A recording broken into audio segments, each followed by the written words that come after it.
విశ్వంలో ఇలా జరగకూడదు. డార్క్ ఎనర్జీని కనిపెట్టి 26 సంవత్సరాలైంది. ఆ అదృశ్య శక్తి ఏం చేస్తుందో తెలుసుకోవడానికి సైంటిస్టులు ఇప్పటికి కూడా కష్టపడుతున్నారు. డార్క్ ఎనర్జీ గురించి తెలుసుకోవడం ఎందుకంత ఇంపార్టెంట్? ఎందుకంటే అది విశ్వాన్ని చించేస్తుంది. కానీ 20 సంవత్సరాల కంటే ఎక్కువ రీసెర్చ్ చేసిన తర్వాత డార్క్ ఎనర్జీ ఇంకా మిస్టరీగానే ఉంది. ఇదొక పదార్థం కాకపోవచ్చు, లేకపోతే స్పేస్ టైం యొక్క అంతర్గతమైన భాగమైన ఆశ్చర్యపోనక్కర్లేదు. అంటే పదార్థం ఉంటే దానికి గ్రావిటీ ఖచ్చితంగా ఉంటుంది. ఏదో శక్తి వచ్చి దానికి గ్రావిటీని అతికించదు. సేమ్ స్పేస్ కి కూడా అంతే. అది ఉన్న ప్రతి చోటు డార్క్ మ్యాటర్ ఉండే అవకాశం ఉంది. సో స్టాండర్డ్ కాస్మలాజికల్ మోడల్ ప్రకారం స్పేస్ లో అన్ని చోట్ల సమయంలో ఎక్కడైనా డార్క్ ఎనర్జీ ఉండక తప్పదు. అది అనివార్యమైంది. విశ్వం మొత్తం మీద 70% ఉండే ఈ అదృశ్య శక్తి స్టార్స్ ని, చివరికి భారీ గ్యాలక్సీస్ ని కూడా తోసేస్తుంది. అయితే డార్క్ ఎనర్జీ స్పెక్ట్రోస్కోపిక్ ఇన్స్ట్రుమెంట్ దేశీ ద్వారా విశ్వం యొక్క కాస్మిక్ హిస్టరీ గురించి తెలుసుకోవడానికి అతిపెద్ద సర్వే చేయడం జరుగుతుంది. ఈ సర్వేలో ఒక నమ్మలేని నిజం బయటపడింది. అదే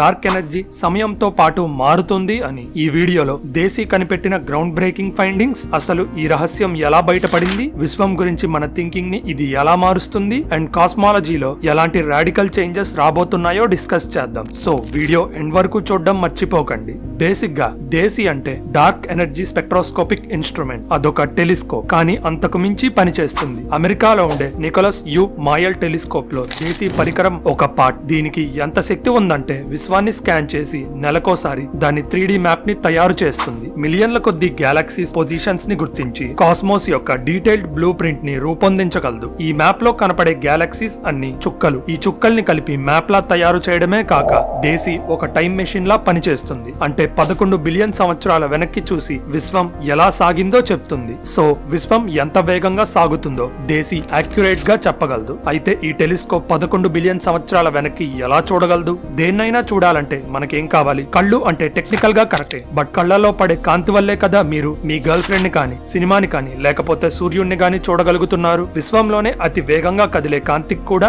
స్పీడ్ లిమిట్ ఉంటుంది. అది సెకండ్ కి 3 లక్షల కిలోమీటర్లు. అంటే కాంతి ఒక సెకండ్ కి 3 లక్షల కిలోమీటర్లు ట్రావెల్ చేయగలదు. ఈ లాజిక్ ని బట్టి సూర్యుడి నుండి వచ్చే కాంతి మన వరకు రావడానికి ఎంత టైం పడుతుందో గెస్ చేయండి చూద్దాం. సూర్యుడి నుండి భూమి దూరం చెప్పడం మర్చిపోయా కదా, అది 150 మిలియన్ కిలోమీటర్స్. ఇప్పుడు స్పీడ్ ఉంది, డిస్టెన్స్ ఉంది, సో టైం ఈజీగా క్యాలిక్యులేట్ చేయొచ్చు. రిజల్ట్ వచ్చిందా? 8 నిమిషాలు వస్తే మీ ఆన్సర్ రైట్ అంటాను. సో సూర్యుడి నుండి కాంతి మన వరకు రావటానికి 8 నిమిషాలు పడుతుంది. కాబట్టి మనం చూసే సూర్యుడు 8 నిమిషాలు పాతది అనే కదా అర్థం. సో భూమి దగ్గర నుండి దూరం పెరిగే కొద్దీ కాంతి మన వరకు రావడానికి టైం పెరుగుతూ వస్తుంది. ఒక గ్రహం మనకి 120 కాంతి సంవత్సరాల దూరంలో ఉందంటే ఆ కాంతి మన వరకు రావడానికి 120 సంవత్సరాలు పడుతుంది. అంటే మనం ఆ గ్రహాన్ని 120 సంవత్సరాల క్రితం ఎలా ఉందో అలా చూస్తున్నాం. ఇదే లాజిక్ దేశీ కూడా ఫాలో అవుతుంది. అది 11 బిలియన్ కాంతి సంవత్సరాల దూరం వరకు చూడగలదు. అంటే విశ్వం 11 బిలియన్ సంవత్సరాల క్రితం ఎలా ఉందో అలా. విశ్వం పుట్టి 13.8 బిలియన్ సంవత్సరాలే అయింది. అంటే కాంతి 13.8 బిలియన్ సంవత్సరాల దూరానికి మించి ట్రావెల్ చేసి ఉండదు. సో ఆ తర్వాత విశ్వం ఉన్నా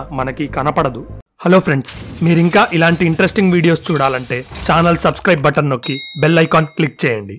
ఇంత దూరం చూడడం వల్ల ఉపయోగమేంటి అని మీకు డౌట్ రావచ్చు. సమయంలో వెనక్కి చూస్తున్నాం కాబట్టి విశ్వం మొదటి స్టేజెస్ లో ఎలా ఉందో తెలుసుకోవచ్చు. అలానే అప్పటి వాతావరణాన్ని, భూమి దగ్గర ఉన్న వాతావరణాన్ని పరిశీలించి డార్క్ ఎనర్జీ ఎలా మారిందో ఒక క్లారిటీకి రావచ్చు. దేశీ ముందు స్లోన్ డిజిటల్ స్కై సర్వే కూడా విశ్వాన్ని స్కాన్ చేసింది. బట్ దేశీ స్లోన్ కంటే 2 ఇంతలు ఎఫెక్టివ్ గా విశ్వాన్ని మ్యాప్ చేయగలిగింది. ఇక్కడ ముడతల్లాగా ఉన్నాయి చూడండి, వీటిని బారియాన్ అకూస్టిక్ ఆసిలేషన్స్ అంటారు. విశ్వం ఎర్లీ స్టేజెస్ లో ఉన్నప్పుడు ఇవి ఫామ్ అయ్యాయి. మనం మ్యాథ్స్ సబ్జెక్ట్ లో స్కేల్ వాడి 2 పాయింట్స్ మధ్య దూరాన్ని మెజర్ చేస్తాం కదా. బారియాన్ అకూస్టిక్ ఆసిలేషన్స్ ద్వారా గ్యాలక్సీస్ మధ్య దూరాన్ని తెలుసుకోవచ్చు. గ్యాలక్సీస్ మధ్య ఈ నెల డేటా నుండి వచ్చిన దూరం, నెక్స్ట్ నెల నుండి వచ్చిన డేటాలో ఉన్న దూరం మధ్య తేడాలు ఉంటే విశ్వం సాగుతుంది అని అర్థం చేసుకోవచ్చు. గ్యాలక్సీస్ నే కాదు, అందులో ఉండే 4 లక్షల కాంతివంతమైన వస్తువుల్ని కూడా దేశీ స్టడీ చేస్తుంది. వీటినే క్వాజార్స్ అంటారు. అంటే కాంతిని జెట్స్ లా వదిలే ఒక బ్లాక్ హోల్. వీటి నుండి వచ్చిన కాంతి ఇంటర్స్టెల్లార్ స్పేస్ ద్వారా ట్రావెల్ చేస్తుంది. అయితే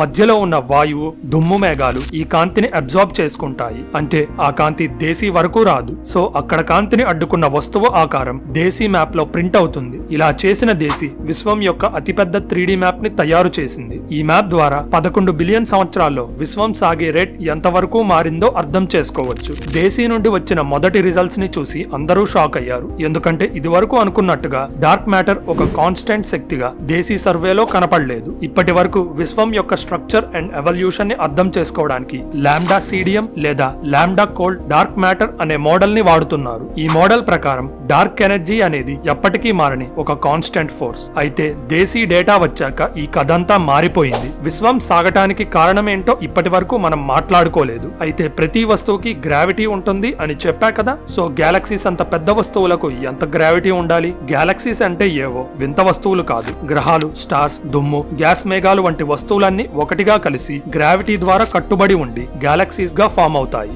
ఈ గ్రావిటీకి మెయిన్ రీజన్ గ్యాలక్సీ మధ్యలో ఉండే super massive black hole. So ఇన్ని గ్యాలక్సీస్ మధ్య ఉన్న గ్రావిటీ ఎంత శక్తివంతంగా ఉండాలి? గ్యాలక్సీస్ అన్నిటినీ ఒక దగ్గరకు చేర్చి కట్టిపడేసి ఉండాలి కదా. మరి దేశీ మోడల్స్ గ్యాలక్సీస్ మధ్య దూరం పెరుగుతుంది అని ఎందుకు చెప్తుంది? అంటే గ్రావిటీ కంటే బలమైన శక్తి వీటిని దూరంగా నెడుతుంది అనే కదా అర్థం.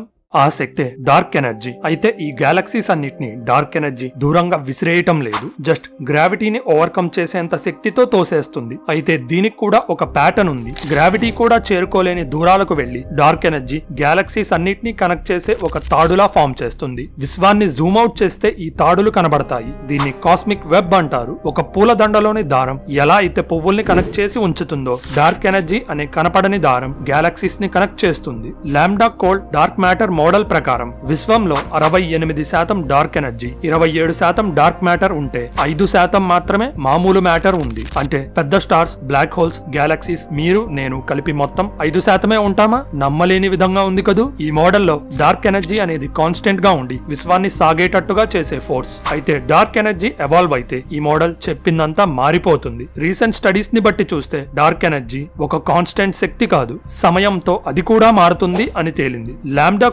డార్క్ మ్యాటర్ మోడల్ ప్రకారం చివరి వరకు విశ్వం కాన్స్టెంట్ గా సాగుతూనే ఉంటుంది. అంటే గ్యాలక్సీస్ మధ్య దూరం పెరుగుతూ ఎక్కువైపోతుంది. ఇందాక మనం చెప్పిన కాస్మిక్ వెబ్ లోని తాడులు తెగిపోయే స్టేజ్ వరకు దూరంగా జరిగిపోతాయి. కానీ డార్క్ ఎనర్జీ ఎవాల్వ్ అయితే విశ్వం సాగే రేట్ తగ్గిపోవచ్చు. ఇన్ఫాక్ట్ సాగకుండా గ్యాలక్సీస్ మళ్ళీ దగ్గరికి రావచ్చు కూడా. ఇది విశ్వ అంతానికి కూడా కొత్త అర్థాన్ని తెచ్చి పెడుతుంది. జనరల్ గా ఏమనుకుంటారంటే విశ్వం ఎంత వరకు సాగుతుందంటే చివరికి ఆటమ్స్ మధ్యలో ఉండే ఖాళీ కూడా పెరిగి చిరిగిపోతాయి. దీన్నే బిగ్ గ్రిప్ అంటారు. బిగ్ గ్రిప్ లో విశ్వం చివరి స్టేజెస్ లో పదార్థం మొత్తం పీస్ అయిపోయి ఉంటుంది. ఇది డార్క్ ఎనర్జీ కాన్స్టెంట్ గా ఉన్నప్పుడే జరుగుతుంది. కానీ డార్క్ ఎనర్జీ ఎవాల్వ్ అయితే బిగ్ క్రంచ్ జరగచ్చు. అంటే విశ్వం ఎండింగ్ స్టేజెస్ లో సాగకుండా పదార్థమంతా ఒక దగ్గరికి వచ్చేసి క్రష్ అయిపోవచ్చు. ఒక థియరీ ప్రకారం మన విశ్వం కంటే ముందు ఇంకో విశ్వం ఉండేది. ఇది బిగ్ క్రంచ్ కి గురయ్యి అంతమైపోయింది. ఈ ప్రాసెస్ లో ఆ విశ్వంలో ఉన్న పదార్థమంతా లెక్క పెట్టలేనంత తక్కువ సైజ్ కి క్రష్ అయిపోయింది. ఈ ఎనర్జీ బాల్ ఆటమ్స్ చివరికి అందులో ఉండే క్వార్క్స్ కంటే చిన్న సైజ్ కి ష్రింక్ అయిపోయింది. ఇక్కడ నుండి బిగ్ బ్యాంగ్ జరిగి మన విశ్వం పుట్టింది. అయితే బిగ్ రిప్ లేదా బిగ్ క్రంచ్ జరగడానికి